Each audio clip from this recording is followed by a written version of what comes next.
ይኸው ተወለደ የዓለም መድኃኒት የዓለም መድኃኒት የዓለም መድኃኒት እሰይ ተወለደ የዓለም ለ5500 ዘመን በዓለም ላይ ሰልጥኖ የነበረውን ጨለማ ያስወግድ ዘንድ እግዚአብሔር አምላክ ፍጹም ሰው ሆነ። ከቅድስት ድንግል ማርያም የተወለደው አማናዊው ብርሃን ፀሐየ ጽድቅ ክርስቶስ በሥጋ ተገለጠ። ቅዱስ ኤፍሬም በውዳሴው እንዳለው ብርሃን ዘበአማን ዘያበርህ ለኩሉ ሰብ ለእለ ይነብሩ ውስተ ዓለም፣ በጨለማ ውስጥ ለሚኖር ሕዝብ ታላቅ ብርሃን ወጣላቸው። ቀዳሚ ቃል ኢየሱስ ክርስቶስ ከእመቤታችን ከሥጋዋ ሥጋ ከነፍሷ ነፍስ ነስቶ ሰው በሆነን ጊዜ ቅዱሳን መላእክት በቤተልሔም ተገኝተዋል። ይህንም ቅዱስ ሉቃስ ወግብተ መጽኡ ብዙሃን ሐራ ሰማይ የሰማይ መላእክት በድንገት መጡ በማለት ገልጾታል። በድንገት መባሉም አመጣጣቸው ግሩም በመሆኑ ነው። ቅዱሳን መላእክት ቀድሞ አመጣጣቸው ጻድቃንን ለመርዳት፣ ሰማዕታትን ከስለት ለመታደግ፣ የተቸገረውን ለማጽናት ነበር። ዛሬ ግን ስለ ሰው ፍቅር ከሰማይ የወረደውን በጎል ወይንም በበረት የተጣለውን በጨርቅ የተጠቀለለውን አምላክ ከሰው ልጅ ጋር በአንድነት ለማመስገን መጡ። ሰውና መላእክት ንጉሥ ክርስቶስን ያመሰግኑ ዘንድ ተባበሩ እንዲል። መላእክት በተፈጥሯቸው የማይሞቱ ሕያዋን ሲሆኑ፣ ሰው ደግሞ ሟች ነው፣ ሞት ይስማማዋል። በጌታችን ልደት ግን መላእክትና የሰው ልጆች በአንድ ማኅበር በአንድ ቃል ስብሐት ለእግዚአብሔር እያሉ እግዚአብሔርን አመስግነዋል። በአዳም ኃጢአት ምክንያት ፈርሶ የነበረው የመላእክትና የሰዎች ልጆች ማኅበር ከተቋረጠ ከብዙ ዘመን በኋላ በኢየሱስ ክርስቶስ ልደት እንደገና ተጀመረ። ይህ የምስጋና ኅብረትም ምድር እንደ ልብስ ተጠቅልላ ስታልፍ ወደፊት በምትመጣዋ በአዲሲቷ ዓለም በአዲሱ ሰማይ በአዲሱ ቤተ መቅደስ ይቀጥላል። አንድነታችን እንደማያቋርጥና በሰማይም እንደሚቀጥል አረጋዊ መንፈሳዊ ሲገልጥም በእኛ በደቂቀ አዳምና በቅዱሳን መላእክት መካከል ልዩነት የለም ይላል። ይህም የሆነው በጌታችን መወለድ ምክንያት ነው። በጌታችን ልደት ምክንያት እኛም ዳግመኛ ተወለድን።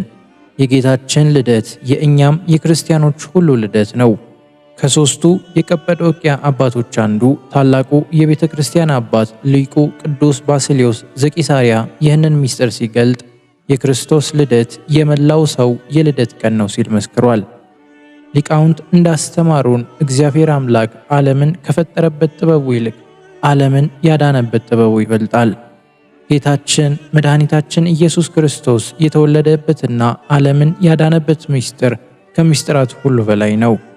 ይህንን ምስጢር ከማድነቅ ሌላ ሊናገሩት አይቻልም። ሊቁ ቅዱስ ዮሐንስ አፈወርቅም በመገረም ይህንን ጥበብ እንዲህ ሲል ይገልጸዋል። ምን እላለሁ? ምንስ እናገራለሁ? ከዘመን አስቀድሞ የነበረው እርሱ ሕፃን ሆኗልና እጅግ ፈጽሜ ያደንቃለሁ። ከሰማየ ሰማያት በላይ የሚሆን በዘላለማዊ ዙፋን የሚኖር እርሱ በበረት ተጣለ። ከሥጋዌ አስቀድሞ አይዳሰስ የነበረ አንዱ እርሱ በምድራውያን እጅ ተዳሰሰ። ኃጢአትን የሚያስተሰርይ እርሱን በጨርቅ ጠቀለሉት፣ ይህን ወዷልና። ቅዱስ ዲዮስቆሮስም በቅዳሴው የእግዚአብሔርን ሰው የመሆን ምስጢር እንዲህ በማለት ገልጾታል። በእንስሳት በረት ተጨመረ፣ የንጉሡንም እጅ መንሻ ተቀበለ። ከእናቱ ጡቶች ምግብን እየለመነ እንደ ሕፃናት አለቀሰ። በዚህ ታላቅ በዓላችን የምናደንቀው ሌላው ምስጢር እግዚአብሔር ወልድ በቅድስት ድንግል ማርያም ማኅፀን በሕቱም ድንግልና ተጸንሶ በሕቱም ድንግልና የመወለዱ ረቂቅ ምስጢር ነው። ሊቃውንተ ቤተ ክርስቲያን ይህንን ድንቅ የሥጋዌ ምስጢር ግሩም ዕጹብ እያሉ ያደንቁታል።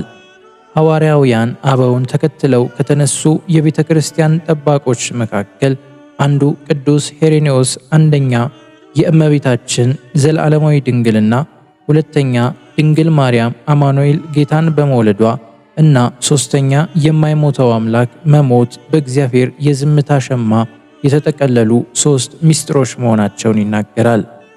ኢትዮጵያዊው ቄርሎስ የተባለው አባ ጊዮርጊስ ዘጋስጫም በመጽሐፈ አርጋኖን ድርሰቱ ይህንን ድንቅ የተዋሕዶ ምስጢር በሚከተለው መልኩ ይገልጠዋል። ሦስቱን ደጆች ያልከፈተ የአብን ልጅ ጥበብ አደንቃለሁ። ያለመለወጥ በሕቱም ድንግልና በመወለዱ የመቃብሩን ደጅ ሳይከፍት በመነሳቱ ደቀ መዛሙርቱ ተሰብስበው ወዳሉበት ቤት በተዘጋ ቤት በመግባቱና በሩን ሳይከፍት በመውጣቱ ስለነዚህም 3 ደጆች ልብ ያደነቀች። ከሁለቱ ይልቅ የመጀመሪያው እጅግ ያስደንቀኛል። ምክንያቱም ሁለቱን ከዚህ በፊት በመጽሐፍ ቅዱስ አውቃቸዋለሁ። የመቃብሩን ደጅ የሚመስለው ነገር አለ። ብልጣሶር የተባለ ዳንኤልን በአንበሶች ጉድጓድ ውስጥ በጣሉት ጊዜ ጉድጓዱን በታላቅ መዝጊያ ዘጉት። ዳንኤልም በረሃብ እንደተጨነቀ ልዑል እግዚአብሔር ባየ ጊዜ መልአኩን ወደ ነቢዩ ዕንባቆም ላከ። በራሱም ፀጉር አንስቶ ተሸክሞ ወስዶ ዳንኤል ወዳለበት ጉድጓድ አገባው። ዳንኤልና ዕንባቆም እንጀራውንና ንፍሮውን በልተው እግዚአብሔርን አመሰገኑ።